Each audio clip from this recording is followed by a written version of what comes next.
Idolatun sendiri ialah Nabi Muhammad sallallahu alaihi wasallam. Baginda berjaya menukarkan bangsanya daripada jahil kepada cekap, sehingga baginda dapat mendirikan satu tamadun yang terkenal di dunia. Begitu juga saya ingat Tun banyak menggunakan taktik yang begini untuk menaikkan bangsa kita, bangsa Melayu, dan meletakkan negara Malaysia sama rata dengan negara-negara yang agung di dunia ini.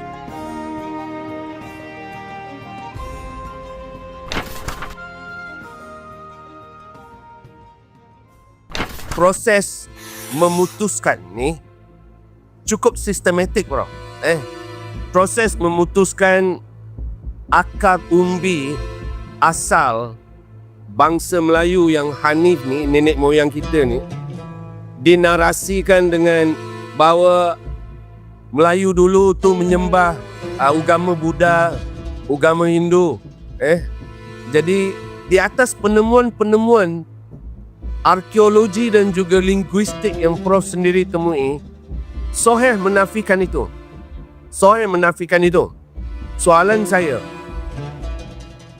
kesannya kepada generasi muda Melayu yang suka membaca sebenarnya, Prof, laporan daripada Perpustakaan Negara Malaysia, 48% adalah bacaan-bacaan jargon, bacaan-bacaan gigo, garbage in, garbage out.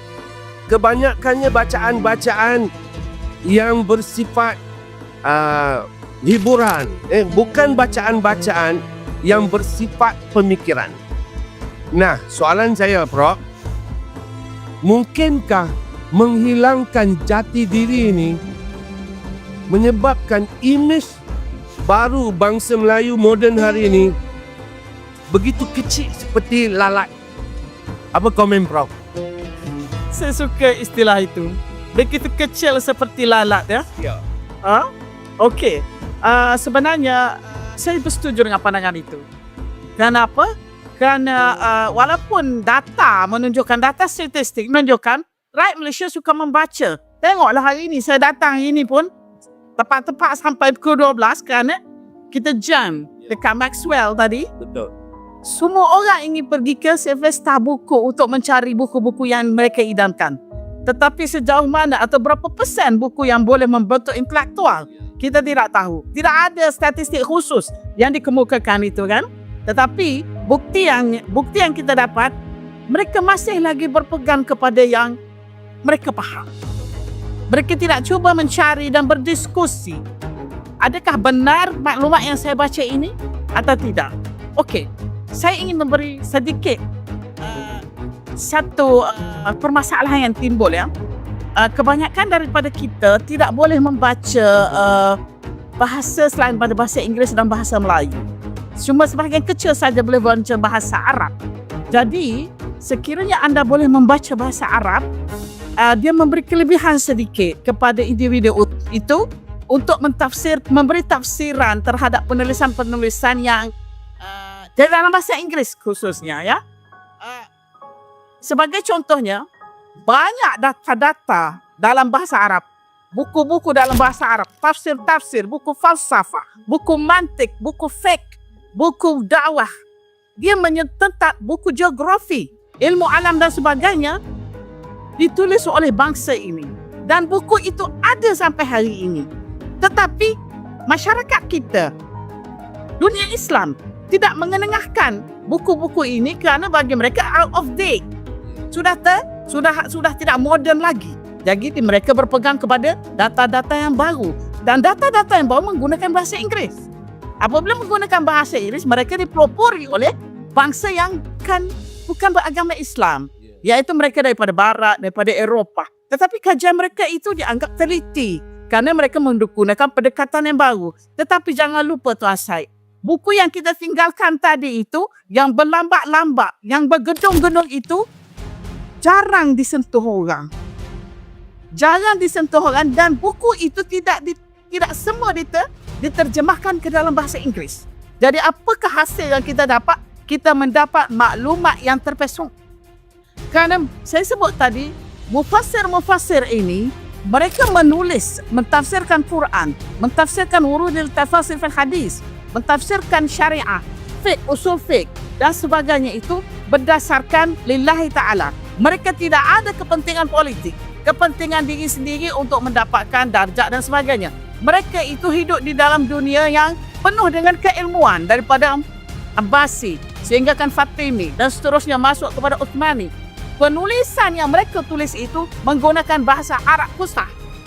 Jadi sesiapa yang boleh membaca bahasa Arab, anda mempunyai maklumat yang melebihi daripada orang yang tidak boleh berbahasa Arab.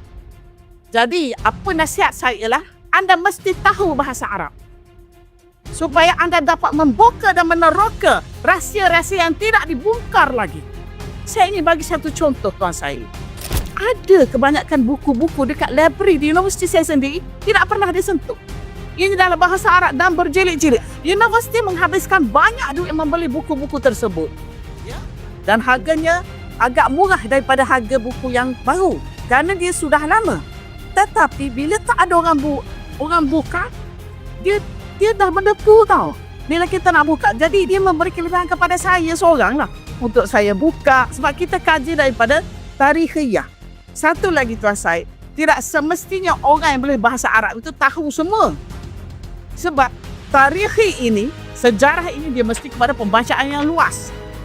Daripada perlu kepada latar belakang yang kuat untuk memahami tahun, timeline, occasion, events yang berlaku itu. Jadi dia perlukan kepada satu kekuatan mental dan juga emosi untuk anda memberi hujah kepada anda punya poin ataupun untuk mempertahankan hujah anda. Terima kasih Prof. Satu pengalaman baru untuk tuan-tuan. Yang pertama, luaskan pembacaan. Luaskan pembacaan. Hanya dengan pembacaan yang bersifat pemikiran.